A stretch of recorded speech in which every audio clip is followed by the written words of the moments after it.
Oke, di video kali ini aku bakal ngebahas buku ini, The Purple Cow dari Seth Godin, ataupun kalau kita terjemahkan bisa diartikan dengan sapi ungu. Kenapa sapi ungu?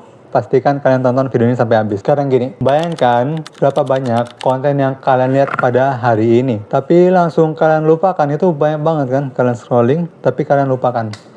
Berapa banyak produk yang lewat di HP kalian tanpa benar-benar meninggalkan kesan yang baik ataupun yang ingat di ingatan kalian.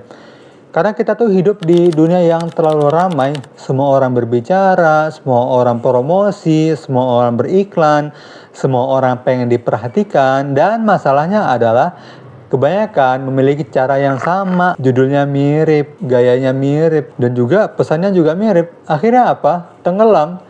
Menurut data dari Statista, rata-rata manusia itu terpapar 4.000 sampai 10.000 iklan per hari. Bukan karena kita kurang kreatif, tapi karena perhatian manusia itu sudah jenuh. Dan di tengah dunia yang penuh kebisingan ini, Seth Godin, penulis buku tadi, datang dengan satu ide yang sederhana. Being very good is boring, being remarkable is what get talked about. Inilah inti dari The Purple Cow. Penulis memulai bukunya dengan analogi yang sederhana. Bayangkan, kita lagi di pedesaan, kita lagi berkendara, naik mobil. Di kanan kiri itu ada sapi yang coklat, sapi putih, sapi hitam. Itu tuh bakal menarik di awal. Tapi setelah kalian jalan 20 menit, mata kalian tuh udah mulai kebal, otak udah berhenti peduli dengan sapi-sapi tadi. Lalu tiba-tiba kamu melihat sapi berwarna ungu. Kamu otomatis melambat dan kamu mungkin berhenti. Kamu foto, kamu cerita ke orang lain. Itulah The Purple Cow. Sesuatu yang begitu berbeda sampai nggak mungkin diabaikan. Dalam dunia bisnis, karir, dan juga konten, very good tuh nggak lagi cukup. Karena bagus itu tidak memicu cerita. Yang memicu cerita adalah berbeda. Dulu menjadi sedikit lebih baik itu sudah cukup. Harga sedikit lebih murah, fitur sedikit lebih banyak, iklan sedikit lebih sering. Sekarang tuh enggak, beda banget sama sekarang. Sekarang tuh yang lebih sedikit, yang lebih baik, hanya berakhir jadi sedikit lebih cepat dilupakan. Menurut Seth Godin, penulis buku ini, the safe thing is risky, and the risky thing is safe. Artinya, menjadi seperti semua orang justru strategi paling berbahaya di hari ini. Karena perhatian manusia itu bukan lagi langka, yang langka adalah alasan untuk peduli. Riset dari Harvard Business School menunjukkan bahwa produk yang memiliki keunikan yang jelas memiliki tingkat word of mouth 2-3 kali lebih tinggi dibandingkan produk yang hanya lebih baik sedikit. Dan word of mouth adalah mata uang di era ini. Orang tuh nggak percaya iklan, orang percaya cerita dari temennya.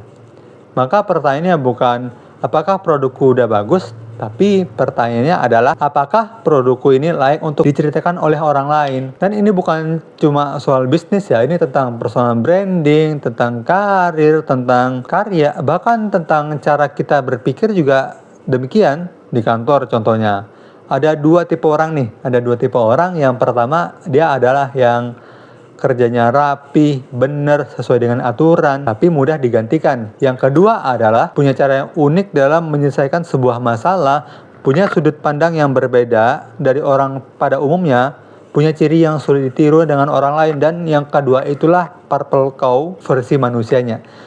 Masalah besar kita adalah kita sering ingin aman dulu kan, baru berbeda nantinya. Padahal menurut The Purple Cow tadi, berbeda bukan tambahan, tapi pondasi kita. Banyak orang gagal itu bukan karena kualitasnya jelek, tapi karena tidak ada alasan bagi orang lain untuk peduli. Kontennya bagus, tapi bisa ditiru sama siapa aja. Produknya rapi, tapi nggak punya cerita. Cara jualannya profesional banget, tapi nggak punya jiwa. Seth Godin, penulis, menyebut ini sebagai the curse of average.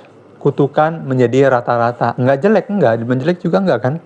Tapi nggak juga berkesan. Dan sesuatu yang tidak berkesan itu akan kalah oleh sesuatu yang berani berbeda, berani menarik. Buku ini tuh nggak menyuruh semua orang jadi ekstrim, nggak. Tidak menyuruh semua orang bikin sensasi yang murahan, nggak. Tapi lebih nyuruh kita buat jujur siapa yang benar-benar kita layani. Dan apa yang membuat mereka tuh mau bercerita. Purple Cow ini nggak buat semua orang, tapi justru itu kekuatannya. Karena ketika kita mencoba menyenangkan semua orang, kita nggak akan cukup berarti bagi siapapun. Lihat deh, brand besar nih, kayak Apple nggak untuk semua orang, IKEA nggak untuk semua orang, Tesla nggak untuk semua orang.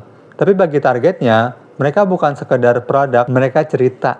di era sosmed ini nih kayak makin relevan. Algoritma tuh nggak mendorong yang aman, dia tuh mendorong yang spesifik, yang berani, yang punya sudut pandang, bukan karena algoritma yang jahat, enggak, tapi karena manusia itu tertarik pada hal yang terasa hidup. Kita berhenti pada konten yang terasa seperti dibuat oleh manusia, bukan yang template, yang raw, yang otentik. Kita ingin pada karya yang punya suara, bukan cuma sekedar informasi.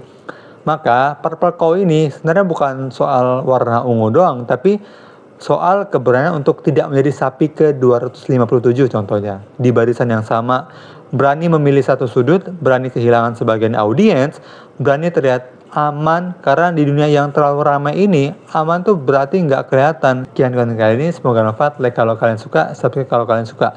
Kalau kalian suka konten ini, pasti kalian suka video di sebelah kiri sini. Bye-bye, terima kasih telah menonton.